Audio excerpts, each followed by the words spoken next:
welcome back to Mariana Mass Books. My name is Mariana and today I am here with an exciting, chatty, rambly, not exactly about anything video.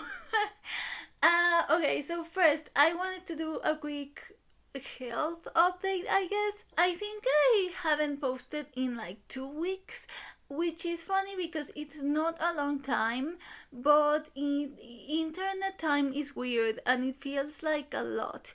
And also, especially because I have a lot of video ideas. I feel like I have a lot of videos that I want to film. I still have my Conquest Part 2 video that I haven't filmed. And so I feel like 2 weeks is a lot. And the reason why I hadn't filmed is because I was having eyesight problems and a bit of vertigo, which is scary. It's always scary because I have several brain tumors and I don't see with this eye. I can only see with this eye. And so when I have, and even then only 3 quadrants of this eye, and so when I have eye problems or dizziness or vertigo, all those things, it's always scary because the tumors and everything, and you don't know what's going on. So that's why I didn't have I had a lot of anxiety and I wasn't I couldn't edit because I couldn't work in the computer. Anyway, so I want to check everything is fine. So it's just a matter of the eyesight for this eye is not great. So I now need reading glasses. I was going to go get them because I don't use them all the time, but just like to show you guys my new glasses. But I only use them for reading and for the computer or for like the phone, that kind of thing. So that's why I hadn't been filming. Next, I want to talk about September because I am so excited for September. I am beyond excited for September. So you guys know, because I always say that Nonfiction November is my favorite readathon of the year, and I get super excited when I know that the announcement for Nonfiction November is coming. There is a readathon that has been slowly but surely winning over my heart, and I think that is now my favorite readathon on BookTube. And it's a readathon that I knew was coming up, that I was getting super excited about, that I was waiting for the announcement, and that is Shorty September. I was literally going to harass Heather and Bert and Sean and be in their videos comment like, oh, I'm excited for Shorty September, like I'm waiting for the announcement. But I decided against that. I didn't want to be that person.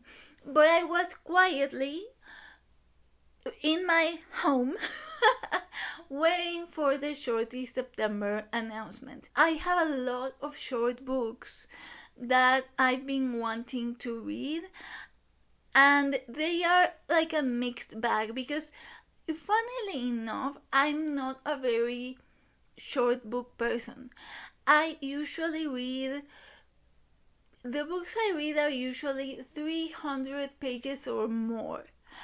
I usually don't read anything less unless it's maybe romance, which I haven't been reading a lot this year until now. But again, that's not the video for that. But usually I like chunky books. I like chunky fiction. I like chunky non-fiction. I love chunky books. And when it comes to fiction specifically, I love getting attached, emotionally attached. And while that can happen with a short book or a short story, I can think of, for instance, And Blow Them to the Moon by Brennan, which is part of her Ars Historica collection, which is one of the pieces of fiction that has most emotionally impacted me in my life. But in general, it's more likely that you will get more emotionally attached in a longer work of fiction. And so, usually, when it comes to fiction, I don't read a lot of short books. I do read a lot of short books, or the type of short books that I read are essay, poetry, um, random graphic stuff, like a mix of graphic with poem or with essay or with like random, not specific books, more artsy books. Like that's the type of thing I like to read when I read short books, because for fiction I'm very much chunky genre fiction type of person. And so, if you think about it in those terms, you wouldn't think that Shorty September would be a readathon that I would be interested in. But because I do have a lot of short books because of these types of books that I'm telling you about, I was drawn to Shorty September from the beginning. And Sean, Bert, and Heather are the most amazing hosts. They are so creative that they just make you want to take part in Shorty September. They just want to make you take part in the prompts. It's fun because it makes me think about books and read books that I wouldn't normally read. And so that's super exciting about Shorty September. And at this point, I'm just rambling. I told you this video was going to be rambly, but the reason why I wanted to do this rambly video is because there are two readathons for September that I'm very excited about. One of them is Shorty September. And I'm just like I just really wanted to get a video up for both of them. But life, hectic, a lot of things going on. So I didn't have time today to go over to like TBR's Paths of Possibilities. And so I just wanted to get this rambly video up to like say, hey, like I'm participating. But then later on I will be putting up videos for Paths of Possibilities and stuff. And okay, two final things I want to say about Shorty September. As I told you, Heather usually does fun graphic elements for the prompts, and she has done a zine, she has done just like a sheet with collage. This year, are you ready for this? It is a tarot theme. The prompts are based on tarot cards, or rather they are based on shorts, because that's the whole Shorty September thing. But the graphic element goes with a tarot card, and every prompt is associated with a tarot card. And Heather did this really fun graphic where she modified tarot cards for the prompts. That is super fun. And as you know, I also love tarot. And if you've been watching my channel for a while, you know that every once in a while I also do tarot videos. I haven't been doing a lot of tarot videos, but the second half of the year the tarot bug kicks in, and so now I have a lot of tarot video ideas also, so like you can look forward to that coming up also.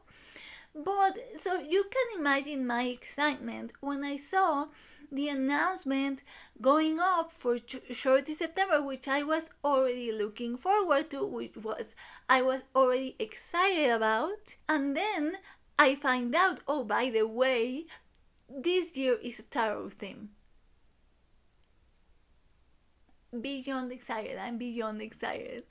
And so I have a lot of ideas for Shorty September based on that. The prompts are super creative, super fun this year. This year the prompts are very creative. This year they have a non-fiction prompt and a poetry prompt, which is like, yes, amazing. Amazing. And the non-fiction prompt works great with the card they chose, but I'll talk about that in my TBR video. So I'm going to film a video where I tell you my TBR later, and I'm not going to tell you today, but I'm just going to submit a book for your consideration. Because one of the prompts is read a book and then listen to a song or an album that you compare with that book. For whatever reason, like it's very personal how you can associate books and things. I already know what I'm going to read for that, but that I will tell you when I reveal my TBR. When I reveal my TBR, like everyone's looking forward to it. But today I want to submit for your consideration a Mexican modern classic book that is really really good, that I actually reread last year for Shorty September. That was written in the 80s, which is another prompt. A book written in the 70s or the 80s. This one was written in the 80s. And there is a very, very famous, iconic Mexican alternative rock band that has a song based on that book. And so you could read that book because it's a shorty, it has 68 pages, it's super good, and then you could listen to the song inspired in that book. And you can go ahead and listen to their greatest hits. Maybe you can go to their Spotify. The book is The Battles in the Desert by José Emilio Pacheco. I know that, I think it's New Directions, maybe. I'm not sure, but there is a cool indie press that recently did a republishing of this book with this amazing cover, with this translation, and so you can read that one. And the song is called Las Batallas, the battles, because the book is The Battles in the Desert. In Spanish, Las Batallas en el Desierto. The book was published in 1981 and it's set in the 50s. So it's this time period when like American culture was starting to get into Mexico, and also the political environment at the time in the 50s. It's a very particular political moment in Mexico, and so it's kind of like the political and cultural aspects of the 50s in Mexico at the time, set in Mexico City. It follows two young boys, I think they're teenagers, and one of them falls in love with his friend's mom. So like that is a big part of the story, and the mom is named Mariana. And that is the first time I read it was in high school. It was part of my high school curriculum, and that was the first time that I had read a book where a character was named like me. So Mariana is one of the main characters, and Carlos and the friend, I don't remember their friend's name, but Carlos falls in love with Mariana. But it's this thing where he's a teenager and he has this infatuation with his mom's friend, and then the political aspects, the cultural aspects, and there's a song that's about this book, and it sings about Carlos, about Mariana, and about this book. And so you can listen to the song, and then I would recommend you the album which is the greatest hits of Café Tacuba, which is the alternative rock band. It's a very, very famous Mexican rock band. Anyone in Latin America has heard of Café Tacuba, so you can go ahead and listen to the Café Tacuba album, and listen to that song and read that book. So I'm submitting that for your consideration, for your TBRs. It hits a couple of prompts, written in the 80s, song and book. There's a lot of mention of food in this book, because since it's like the time when American culture is starting to slowly come into Mexico, there is a lot of mention of like Mexican food versus American food. So like you could do, because there is a prompt where you have to eat a food inspired by the book you read, so like it could feel that prompt too. So like honestly, you know, add this book to your TBRs. Like that's basically what I'm saying. Last thing I'm going to say about Shorty September before I move on to the next readathon is the tarot. So Heather has done an amazing graphic, of course, as always, where she has modified certain tarot cards. And so I'm thinking what I want to do, because I don't know if I want to print out the graphic and use those, which I might do because I do have a tarot Instagram, and it would be fun to like print out the cards for the readathon and like take a picture for my tarot Instagram. That would be fun. But then also I was thinking that it might be fun because I have a ton of tarot decks.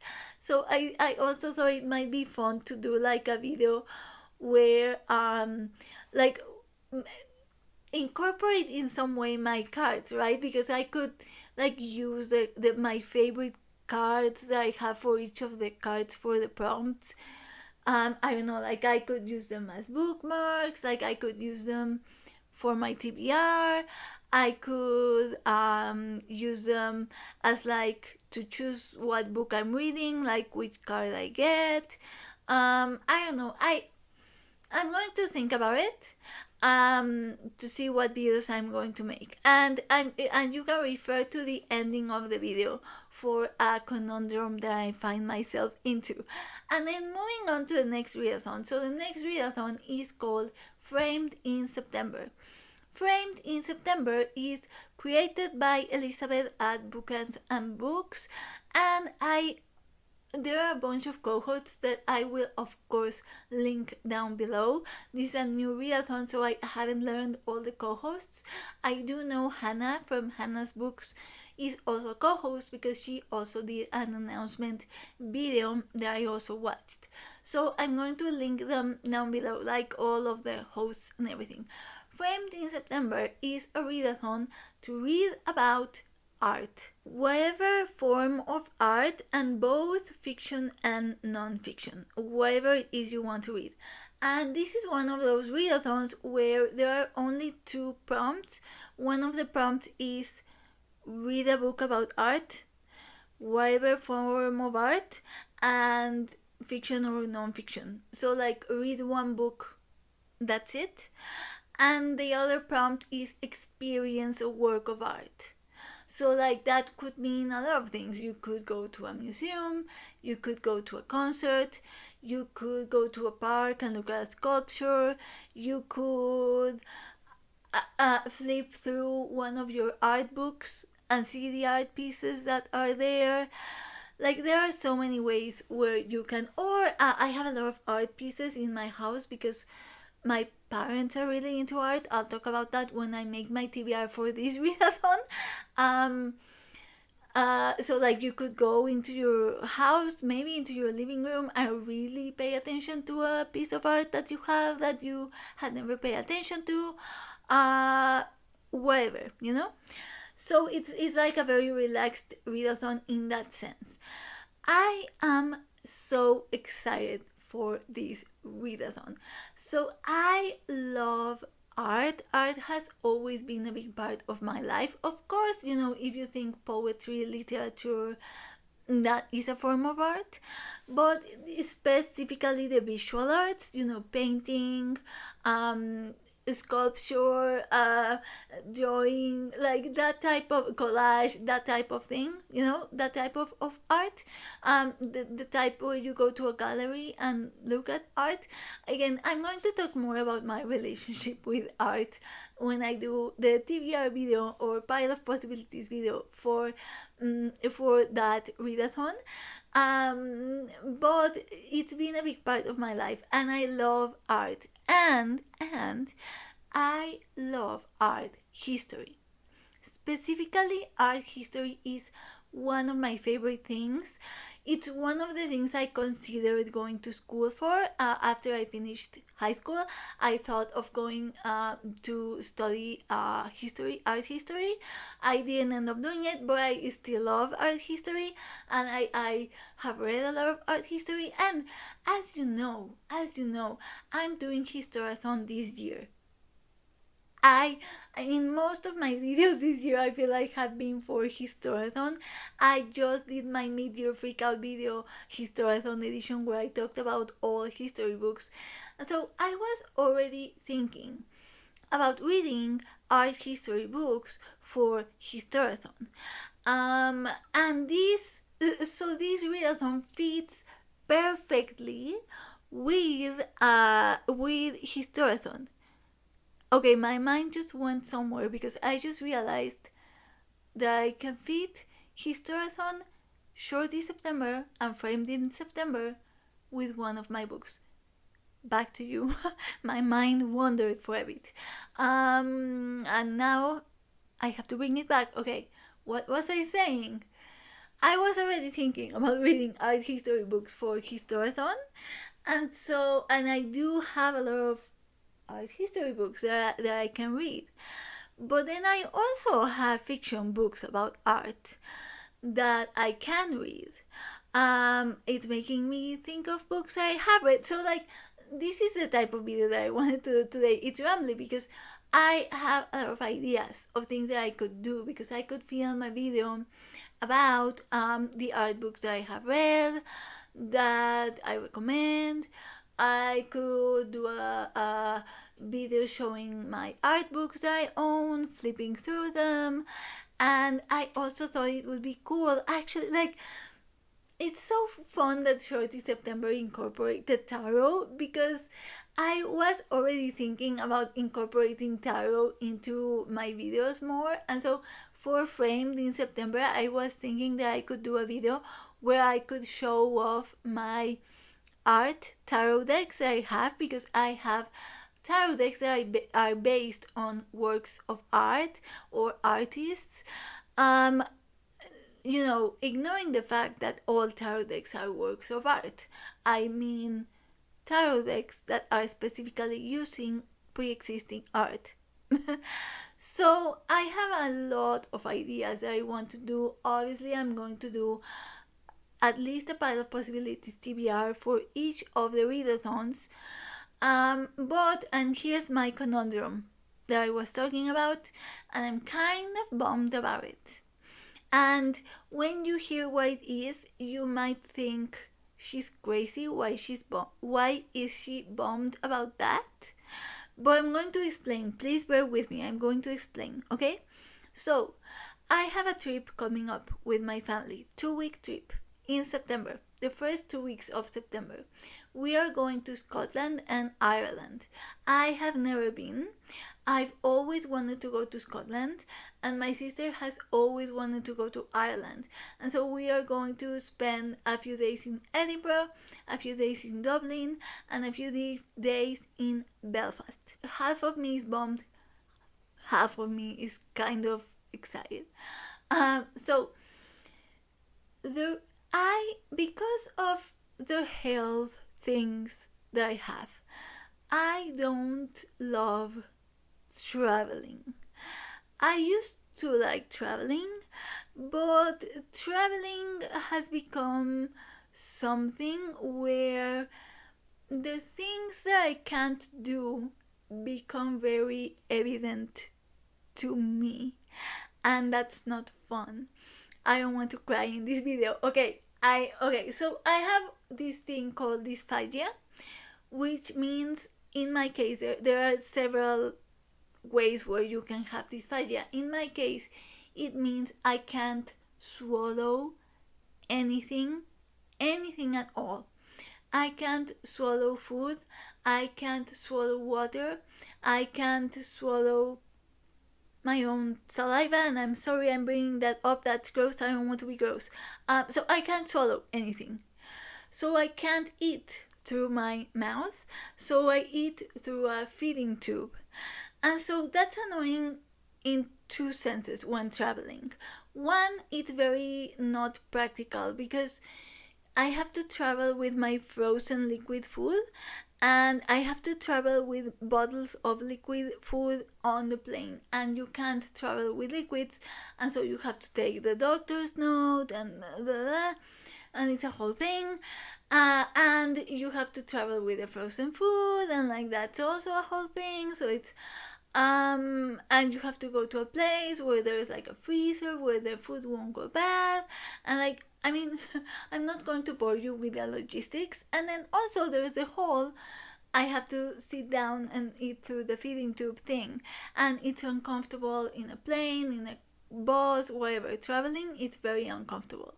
So on one sense, it's very unpractical, and then in another sense, I don't like traveling where, especially to other countries, but like in general traveling, where you go to places where there is amazing food that you don't know and you can't have, and you see everyone eating.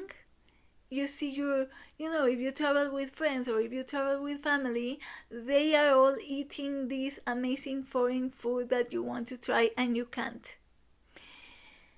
Not eating food is super, super, super, super difficult emotionally. I'm not going to get into it because I don't want to cry in this video. I don't want to cry on booktube because this is my happy place. And so in that sense, I'm like mixed feelings about the trip. But then on the other sense, talking about what I was talking about, back to booktube, happy place, I am very excited about all these books that I want to read for these 2 readathons, and 3 if you count Historathon. And I'm all excited about all these videos that I want to film for them. I have so many ideas of videos, both for Shorty September and for Framed in September, not to mention the videos I wanted to film anyways, and for Tarot too. And so it's kind of like, oh, like I'm kind of bummed that I'm so excited about these 2 readathons and about all the videos that I want to film, but I'm going to be away for 2 weeks of the month. Please, I'm begging you from the bottom of my soul not to tell me in the comments that booktube is not that important and that it doesn't matter and that I don't have to film videos, because that's what people tend to do when I talk about this type of thing, which is why I don't talk about it in booktube. And now I'm going to cry again and I don't want to cry. Okay. So just let me be bummed about it. It's not that I feel like I have to film the videos. It's not that I'm bummed because, oh, I have to film these videos to participate. I know I don't have to. I want to. I'm excited to. So that's why I'm bummed. So here's what I'm thinking. I'm thinking that I'm going to start the reading in August. So, okay, ideal scenario, because I also have to film videos and stuff for work for the 2 weeks that I'm not going to be here. So I also have to do that, create content beforehand for work. So my ideal scenario would be that I would be able to start my reading in August. That I can do, but then that I could, other than the videos that I want to film and upload in August, ideal scenario would be that I could film at least one video that I could pre-film to upload, like schedule for September. I don't know, because that's ideal scenario, because as I said, like I have a ton of things I have to do medically speaking, which is another annoying thing about traveling, international travel, because there's a ton of things that I have to take care of. I have a procedure to change my feeding tube, I have all those things, and then also I have the work things that I have to do, and so ideal scenario, I will be able to film all those videos. But if I can't, I do at least want to film the piles of possibilities, which is why I was filming this rambly video, because I wanted to upload something. Because I don't know how many videos I'm going to be able to do, so I just wanted to like shout my ideas at you. And if you're going to participate on Shorty September or framed in September, let me know. I'm so excited. I already know like, as I'm watching the announcements, my mind is going, and I'm like, oh, I know what I want to read for that. I know, but there are other problems where I'm like, oh, I am going to have fun looking. So I'm going to leave it at that because I do have stuff to do today, and I've been talking for 39 minutes. So I'm going to leave you guys. So exciting! Check out both Shorty September, Framed in September, and Historathon. Don't forget. And if you like tarot and you're from BookTube, also let me know. And if you are from TarotTube, join Shorty September. So fun. So fun. Anyway, leaving you guys. I hope to see you soon, hopefully, ideally. And in the meantime, I wish you happy reading. Cards, books, whatever. Happy reading.